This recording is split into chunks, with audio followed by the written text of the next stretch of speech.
بسم اللہ الرحمن الرحیم۔ السلام علیکم، میں ہوں آپ کا دوست homeopathy doctor Muhammad Fahim homeopathy clinic city Muzaffargarh سے۔ امید کرتا ہوں آپ تمام دوست خیر خیریت سے ہوں گے اور اللہ پاک کی دی ہوئی بے شمار نعمتوں کا شکر ادا کر رہے ہوں گے۔ جی دوستو، آج عید کا دوسرا دن ہے۔ آج کا جو ٹاپک ہے وہ آپ کے بچوں کی صحت کے حوالے سے۔ دوستو، اپنے بچوں کی صحت کا خاص خیال رکھیں۔ جیسا کہ آپ کو معلوم ہے کہ موقع پہ انسان اپنی بچوں کو عیدی بہت زیادہ دیتا ہے۔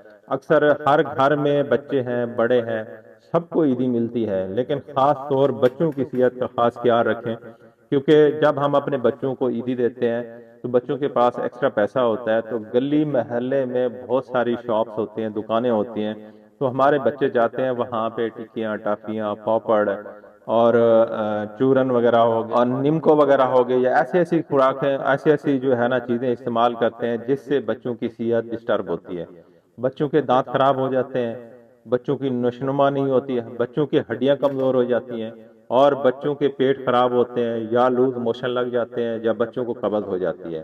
تو بچوں کا خاص خیال رکھیں، بچوں کی گروتھ نہیں ہوتی، بچوں کو خون کی کمی ہو جاتی ہے۔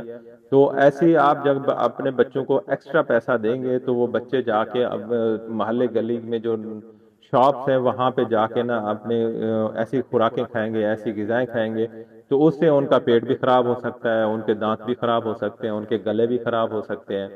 تو آپ احتیاط کریں، اگر اپنے بچوں کو پیسہ دیا ہے تو آپ بچوں کو اچھی خوراک دیں، اچھی غذا کھلائیں اور ان کی صحت کا خاص خیال رکھیں۔ جیسے کہ آج عید کا دوسرا دن ہے تو میں نے آپ کو سوچا کہ یہ ایک پیغام دے دوں آپ کے بچوں کے لیے، بچوں کے اوپر نظر رکھیں، اور خاص طور وہ قریبی جو محلے گلی میں ہے نا شاپس ہیں، وہاں جا کے نا ببل کھا لیتے ہیں، چٹپٹی چیزیں کھا لیتے ہیں، تو اس سے نا بچوں کے گلے خراب ہوتے ہیں، بچوں کو بخار ہو جاتا ہے، اس طرح کے مسائل ہو جاتے ہیں، تو ان بچوں کا خاص خیال رکھیں۔